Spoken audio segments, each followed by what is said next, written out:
Bom dia, 1 Reis capítulo 17, o profeta Elias, a viúva e a botija. Elias, o tisbita, cujo significado do nome dele é o Senhor é meu Deus, dos moradores de Gileade, profetiza contra Acabe, dizendo que durante anos não cairia chuva do céu e nem orvalho, senão segundo a palavra dele. Por quê? Porque Baal era considerado o deus da fertilidade e o Senhor queria mostrar que ele não tinha poder algum. O Senhor então diz a Elias para retirar-se dali e esconder-se junto ao ribeiro de Querite, e que lá bebesse das águas do ribeiro e fosse sustentado pelos corvos, que, segundo uma tradução do hebraico, era uma tribo nômade de árabes, que lá eles o sustentariam por ordem do Senhor. E ele se foi, e lá bebia do ribeiro, e essa tribo trazia pão e carne para ele de manhã e à noite. Passados alguns dias, o ribeiro se secou, como ele mesmo havia profetizado que aconteceria, pois não havia chuva na terra. E o Senhor lhe diz para ir a Sarepta, onde lá uma mulher viúva o sustentaria. E ele foi, e chegando à porta de Sarepta, eis que havia lá uma viúva apanhando lenha.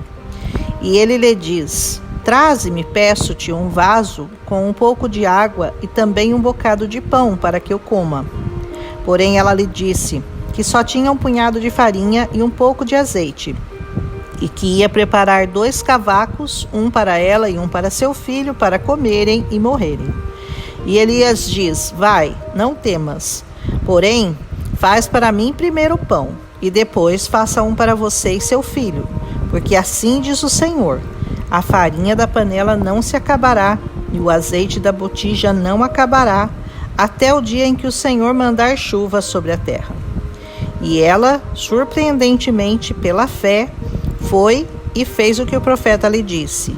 E assim ela comeu, e ele também, e os de sua casa, por muitos dias. A farinha não acabou, e o azeite não faltou, conforme a palavra do Senhor que falara pelo ministério de Elias. E depois disso, o filho da mulher adoeceu, e a sua doença se agravou, até que ele morreu. E ela disse a Elias: que tenho eu contigo, homem de Deus? Viesse trazer à memória minha iniquidade e matar meu filho? E ele disse: dá-me seu filho.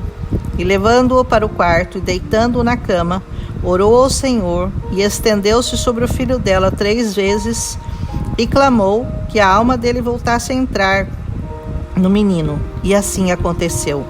A alma tornou a entrar no menino e este reviveu. Esta foi a primeira vez, mas não a última, que Deus ressuscitaria mortos. Voltou então com o menino nos braços e o entregou à mulher, que disse ao profeta que agora conhecera que ele era verdadeiramente um homem de Deus e que a palavra na boca dele era a verdade. Tem tanta coisa linda revelada nessa palavra com relação à retidão, à confiança, ao compromisso e à fé, que é até difícil de começarmos a falar. Mas primeiramente vemos que Deus não enviou o profeta à casa de alguém de posses, e que certamente qualquer um ficaria honrado em receber um profeta em sua casa.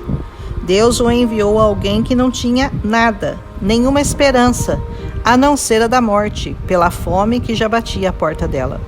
Mas ela confiou, ela creu, e Deus a livrou, dando-lhe mantimento. E não só isso, salvando de novo a vida do filho, que dessa vez tinha literalmente morrido. Ele ter sido alimentado por uma tribo árabe também serve para nos mostrar que Deus usa quem Ele quer para cumprir os seus propósitos. Certeza que, embora eu já tenha ouvido que esses corvos eram aves, na verdade não eram aves, mas sim essa tribo árabe conhecida pelo nome corvos, porque o corvo era considerado um animal imundo e certamente o profeta não comeria algo que o corvo trouxesse. João 6,37 diz que todo o que o Pai me dá virá a mim, e o que vem a mim, de maneira nenhuma eu o lançarei fora. Resumindo, seja quem você for, ou o lixo que você se sentir, ou o mais indigno que for achado, Você será cuidado, amado e protegido pelo Senhor, como foi aquela viúva e seu filho. E também será usado por ele, na maneira como ele precisar, como ele usou aquela tribo árabe. O pedido de Elias àquela viúva, para que lhe desse o pão, antes para ele e depois para ela, era uma prova de fé. Os milagres sempre começam com um ato de obediência e fé. Você concorda? A viúva o reconheceu como homem de Deus, ou seja, mesmo no momento em que Israel estava desviado dos caminhos do Senhor e adorando a Baal, essa mulher demonstrava a sua fé no Deus de Israel. Temos que lançar a preciosa semente em todos os corações, pois muitas vezes, no que parece ser mais improvável, ela brotará. A viúva, que nem era israelita, recebeu a bênção máxima da aliança de Deus para com os homens, a dádiva da vida resgatada do poder da morte.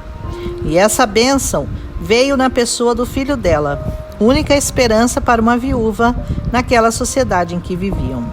Hebreus 11:35 nos diz que mulheres receberam pela ressurreição os seus mortos. Deus usou essa experiência de fé para convencer uma viúva fenícia de que a palavra do Senhor Deus de Israel era digna de aceitação e verdadeira, coisa que o próprio povo do Senhor em Israel deixara de fazer.